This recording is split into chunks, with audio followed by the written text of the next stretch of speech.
करते हैं। अखलाक हुसैन आबदी साहब, वालेकुम अस्सलाम। सर ये फरमाइएगा कि नुकसान तो बहुत बड़ा है, बहरहाल इसकी के जब तक जिंदगी है उस वक्त तक ये नुकसान है। 3 माह बीत चुके हैं। आपने इस हवाले से ट्वीट भी किया बिलावल भुट्टो जरदारी साहब को मुखातिब करके। अभी तक की जो तहकीकात है, जो तफ्तीश है, आप किस हद तक मुतमईन हैं उससे? देखिए, इत्मीनान तो उस वक्त होगा जब कातिल पकड़े जाएंगे। अभी तक की जो प्रोग्रेस है वो तकरीबन आप कह सकते हैं कि ये प्रोग्रेस तो मर्डर के शहादत के अगले उसी दिन ही हो गई थी। यानी जब उन्होंने कहा था कि इनके गोलियों के जो फोरेंसिक है शोल के, वो एक ऐसे पिस्तौल से मिले थे जो पिस्तौल लालूखेत में किसी और कत्ल में इस्तेमाल हुआ था। और वो उस हिंट को लेकर इन्होंने उन लोगों को खारदर में जो बुकी वगैरह काम करते थे, तो वहाँ पे जब छापे वापे लगाए तो इनको कुछ लड़के मिल गए जिन्होंने इनको ये बताया कि ये जो कत्ल है ये एक मंसूबा साजी के तहत हुआ है। जैसे कि आपने नवीद ख्वाजा साहब की प्रेस कॉन्फ्रेंस देखी होगी, तो जो 4 लड़के इन्होंने पकड़े हुए हैं उन्होंने पूरी इस केस की तफसील बताई कि उनमें से एक बंदा जो है वो फारूक नाम का, उसका भाई मुस्तफ़ा कालीचरण जो है वो हैंडलर था इसका केस इसका, और लेकिन वो मफरूर है। इसी तरह से जिसने शूटिंग की थी उसका नाम बिलाल है, वो भी मफरूर है। जो गाड़ी चला रहा था हसनैन, वो भी मफरूर है। तो जो 4 लोग पकड़े हैं इन्होंने, वो लोग हैं जो ये बताते हैं कि इन्होंने ये कत्ल किया था।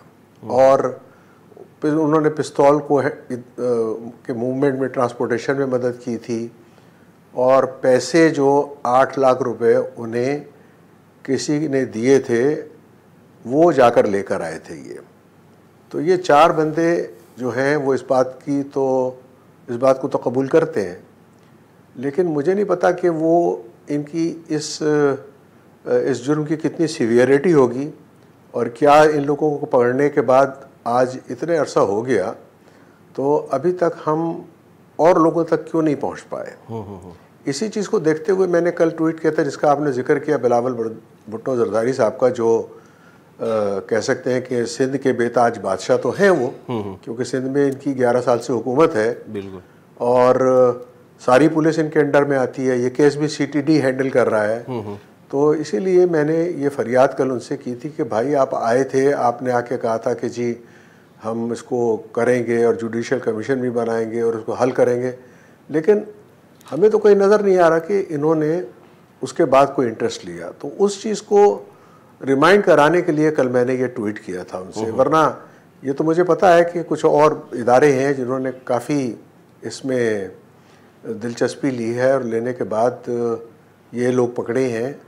लेकिन जैसा मैंने कहा ना कि ये इनके जुर्म की नौइयत किस हद तक है, ये कितना इनको सज़ा हो सकती है, लेकिन असल तो उसी वक्त होगा ना जब वो लोग पकड़े जाएं जिन्होंने इस जुर्म का इर्तिकाब किया, और सबसे ज़्यादा वो लोग जिन्होंने ये करवाया है। क्योंकि ये इसके साथ ये भी कह रहे हैं कि इसकी सुपारी दी गई, इसको किसी और साहब ने कराया गया।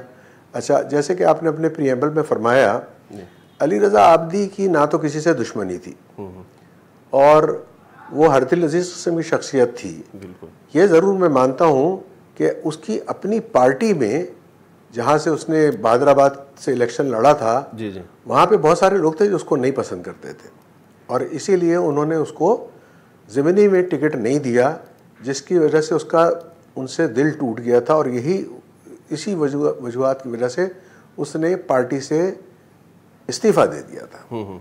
और एक्चुअली जिस वक्त ये सब कुछ हुआ है उस वक्त वो हकीकतन किसी भी पार्टी में नहीं था और उसके लिए हर पार्टी जो थी अपना दरवाज़ा खोल के बैठी हुई थी। यहाँ पे मेरे पास कौन नहीं आया, पीपल पार्टी वाले आए, मुस्लिम लीग नून वाले आए, और आप इवन पीटीआई के बहुत सारे लोगों ने कोशिश की कि अली रज़ा किसी तरह उनके साथ ज्वाइन कर ले, क्योंकि वो एक अच्छा फेस था। तो दुश्मनी तो उसकी इन लोगों से किसी से नहीं थी। जहाँ तक पीएसपी का ताल्लुक़ है, आपको पता है कि वो उनके ख़िलाफ़ क्रिटिसाइज़ किया करता था, क्योंकि वो उनका किरदार उसे पसंद नहीं था। मगर अगर कोई ये कहे कि वो लंदन वालों के साथ था या लंदन वाले कहें वो हमारे साथ था, वो बिल्कुल गलत बात है। ऐसी बात नहीं थी, क्योंकि हमें पता है कराची के अंदर इस वक्त आप लंदन के साथ हो ही नहीं सकते, और वो इतना शिराजा बिखर चुका है इन चीज़ों का कि आप अपनी अलायंस को जो है वो किसी के साथ रख नहीं सकते थे। वो एक अलग बात है कि जो मसाइल हैं कराची वालों के, महाजरों के, उर्दू स्पीकिंग लोगों के, वो तो अपनी जगह पे खड़े हुए हैं, दुरुस्त, और अभी तक खड़े हुए हैं। ये 2-4-5 सीटें लेके बादराबाद वाले तो कुछ भी नहीं कर सकते।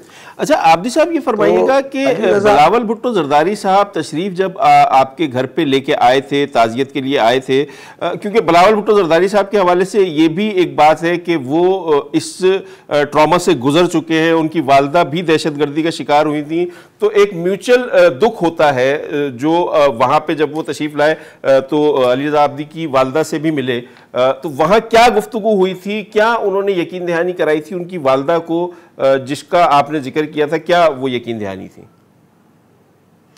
जी हाँ, बिलावल भुट्टो जरदारी साहब ने अली रज़ा की वालदा को बहुत तसल्ली दी थी, और उन्होंने ये भी कहा था कि बिल्कुल कि देखिए मैं आपके दर्द में जितना समझ सकता हूँ कोई भी नहीं समझ सकता, क्योंकि मैं खुद उस ट्रॉमा से गुजरा हुआ हूँ, और मेरी सिंध की गवर्नमेंट जो है इंशाल्लाह पूरी कोशिश करेगी और अली रज़ा के कातिलों को पकड़ेगी, और इंशाल्लाह हम आपको जस्टिस दिलवाएंगे। बल्कि वो तो जुडिशल कमीशन तक की भी बात करके गए थे, मगर वो तो कुछ नहीं बना। तो आपसे उनके आमद के बाद अब तक गुज़श्ता 3 माह में एक बड़ा अरसा गुजर गया, 90 दिन है, बहुत बड़ा अरसा है। इस दौरान में हुकूमत सिंध की तरफ से किसी ने कोई फॉलोअप आपसे रब्ता किया, फॉलोअप लिया किसी ने? जी नहीं, हुकूमत सिंध की तरफ से हमें किसी ने भी कांटेक्ट नहीं किया, ना उसके बाद पता करने की कोशिश की गई। मैं आपसे बताऊं कि इस केस के जो एसएसपी हैं उनका नाम था तारिक दारेजो। आप ये समझ लीजिए कि तारिक दारेजो साहब एक दफ़ा पीर मोहम्मद शाह के साथ मेरी फैक्ट्री ज़रूर आए थे, और उन्होंने कुछ लोगों से पूछगछ की थी, लेकिन उसके बाद मैं उनको ढूंढता रहा, और उन्होंने कहा जी मैं आज आता हूँ, मैं कल आता हूँ, मैं परसों आता हूँ, but that gentleman never came to me. और वो ही वाज द इन्वेस्टिगेटिंग ऑफिसर। मेरी नहीं समझ में आता कि उनका ये रवैया क्यों होता, क्योंकि यही सिंध गवर्नमेंट थी। फिर मैंने इसकी शिकायत गवर्नर साहब को की, इमरान इस्माइल को, तो उन्होंने मेरे ख्याल में डॉक्टर अमीर शाह साहब से बात की, जो SSCCPO कराची हैं, तो उन्होंने मुझे अपने पास बुलाया, और उस दिन पीर मोहम्मद शाह साहब भी आए थे और उमर खत्ताब साहब भी आए थे। तो उन्होंने कहा भाई हमने केस जो है CTD को दे दिया। अच्छा, अब CTD वालों ने तो कुछ भी नहीं किया, मैं समझता हूँ अभी तक। सिर्फ ये किया है कि अब वो केस को लेके चालान, चूँकि वो लोग उन्होंने पकड़े हुए थे तो उनको उन्होंने पेश किया, और उसके बाद अब चालान जो है वो ATC 11 के अंदर उन्होंने पेश कर दिया है। अब वो इन अनकंसर्न, बहुत ही मतलब ये कि उन ऐसे लोगों के साथ मिलके वो केस चलाया जाएगा, तो उस केस की जो नौयत होगी वो आपको खुद ही पता है कि कहाँ तक पहुँचेगा वो केस। अच्छा आब्दी साहब ये फरमाइएगा कि अली रज़ा आब्दी वैसे भी बहुत मुतहर्रिक थे, मीडिया में भी उनके बहुत अच्छे ताल्लुकात थे, मीडिया के लोगों से भी, हमारे प्रोग्राम में भी वो एक रोज़ कबल शरीक थे।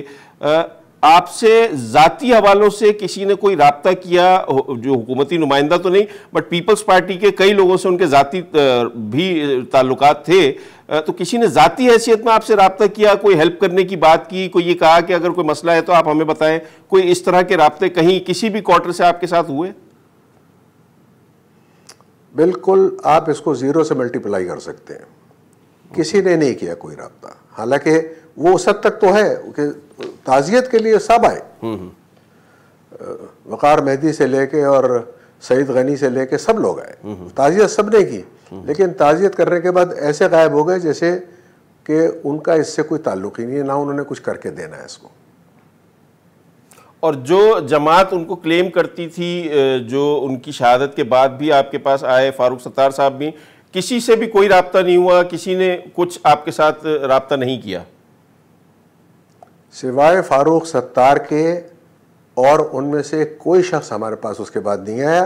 एक दफ़ा एक कैंडल विजाइल के अंदर फैसल सब्जवारी साहब से ज़रूर मुलाकात हुई थी, वरना ये जनाजे और स्वयं तक तो ज़रूर नज़र आए, उसके बाद इनमें से कोई नज़र नहीं। और 40वें पे भी कुछ लोग आए थे, चंद लोग आए थे। अच्छा सर, ये फरमाइएगा कि अब आपने फरमाया कि आईओ से आपकी मुलाकात नहीं हो रही, तो क्या आपका कोई इरादा है कि आप इस हवाले से कोर्ट में कोई पिटीशन फाइल करें कि तहकीकात में तेज़ी लाई जाए, या आप अभी इंतज़ार करेंगे उन वादों के वफा होने का जो हुकूमती नुमाइंदों ने या बिलावल भुट्टो जरदारी ने आपके साथ किए हैं? नहीं, वो जो एसएसपी उसके थे इन्वेस्टिगेशन के तारेदार, जो अब तो मेरे ख्याल में केस उनके पास है ही नहीं, अब तो ये केस सीटीडी में चला गया। ठीक है। और वहाँ पे वो नवेद ख्वाजा साहब एसएसपी हैं, उन्होंने भी अभी तक मेरे से मुलाकात नहीं की है, लेकिन एक टेलीफोन ज़रूर उनका आया था। और ज़्यादातर कांटेक्ट में उनके एक इंस्पेक्टर साहब हैं, वो अब कांटेक्ट में रहते हैं और उनसे बातचीत रहती है कि केस कब होगा। जब अभी केस उनका चालान जमा हो गया 28 तारीख को, सॉरी 18 तारीख को, और अब इसका इंतज़ार है कि ये केस चलेगा। ओके। लेकिन क्या चलेगा, वो जो लोग पकड़े गए हैं उनका तो मैंने बता दिया उनकी जुर्म की नौइयत क्या है, लेकिन जो असल मुजरिम है वो हैं जिन्होंने मारा है, और उससे ज़्यादा बड़ा मुजरिम वो है जिसने करवाया है काम। इनको ढूंढना इनका काम है, और वो अभी तक ढूंढे नहीं गए। और उनके लिए इनको चाहिए, अब ये कहते हैं कि जब केस चलेगा तो उनके वारंट गिरफ्तारी इशू होंगे, और जब वो इशू होंगे तो उसके साथ उनके जो एब्सकॉन्डर डिक्लेयर किया जाएगा। जब एब्सकॉन्डर डिक्लेयर किया जाएगा फिर उनकी हेड मनी रखी जाएगी। तो ये इसको इतने 3 महीने कर दिए इन्होंने, इसको करते करते अब तक तो वो भाग भूग गए होंगे, पता नहीं किधर होंगे।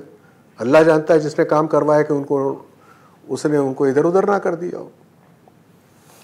तो सर, आखिरी सवाल मैं आपसे ये करूँगा कि आप अब किसी से, मतलब कोई इदारा, पाकिस्तान के जो इदारे हैं उनमें से आप किसी से ये अपील करेंगे कि वो इस मामले को देखें, क्योंकि अली रज़ा आब्दी का मामला सिर्फ कराची का मामला नहीं है। आपका तो जाहिर सी बात है, इसमें कोई दो राय नहीं है कि आपका बड़ा नुकसान है, लेकिन वो इस शहर का भी नुकसान हुआ, वो इस मुल्क का भी नुकसान हुआ। जिस किस्म की उनकी शख्सियत थी, जो लोग उनसे वाकिफ़ हैं वो जानते हैं उनको, तो ये तो पूरे मुल्क का नुकसान हुआ, इस शहर का नुकसान हुआ। आप क्या किसी से कोई मुतालबा करना चाहेंगे सदर पाकिस्तान से, वज़ीर आज़म के, इस केस को थोड़ा सा तेज़ी के साथ उसको अपने अंजाम तक पहुंचाया जाए, जो कल्प्रिट्स हैं उनको फौरी तौर पर गिरफ्तार करने की कोई कोशिश की जाए? जी बिल्कुल, मेरी सदर पाकिस्तान अलवी साहब से भी गुजारिश है, दरख्वास्त है, और वो आए भी थे और मुझे जानते भी हैं। मैं उनके साथ पहले बहुत टीवी प्रोग्राम वगैरह किया करता था जब मैं खुद MNA था। तो लेकिन इमरान खान साहब की तरफ से ना हमें कोई टेलीफोन आया, ना उन्होंने अभी तक आने की जहमत गवारा की है। मगर बहरहाल चूँकि वो वज़ीर आज़म है इस मुल्क के, और वो कहते भी हैं कि ये नया पाकिस्तान है, तो भाई नए पाकिस्तान के अंदर कम से कम एक ऐसे पाकिस्तानी के कातिलों को तो आप गिरफ़्तार करें जो कहीं नहीं गए, पता लगा यहीं के यहीं है। और वो उनकी उम्रें भी इतनी कम है, कहते हैं 18-19 साल के लोग हैं। तो 18-19 साल के लोग कितने दिन छुप के रह सकते हैं? आप इनको एडवर्टाइज़ करें, इनके नाम पता है, इनकी आपके पास फ़ोटोज़ हैं, आप हर थाने में दें। आप कितने दिन गायब रहेंगे? ये मिल सकते हैं, लेकिन इस किस्म की कोई एफर्ट हमें नज़र नहीं आई अभी तक। तो ये दरख्वास्त है इन दोनों हजरात से जो इस मुल्क के इस वक्त सब कुछ है, कि एक ऐसे शख्स को जो आगे बढ़ के इस पाकिस्तान का बहुत बड़ा एक रहनुमा बन सकता था, जिसको रास्ते से हटा दिया गया, तो इसके असबाब को पता करें और ये देखें कि इसका बेनिफिशरी कौन है, और उसके बाद चाहे वो कोई भी हो, कहीं से ताल्लुक़ रखता हो, उसको पकड़ें और उसको सज़ा दें, और ऐसी सज़ा दें कि दोबारा इस किस्म का काम करने का कोई सोचे भी नहीं। उन्होंने हमारी तो फैमिली को बर्बाद कर दिया। बहुत बहुत शुक्रिया। अखलाक हुसैन आब्दी साहब हमारे साथ मौजूद थे।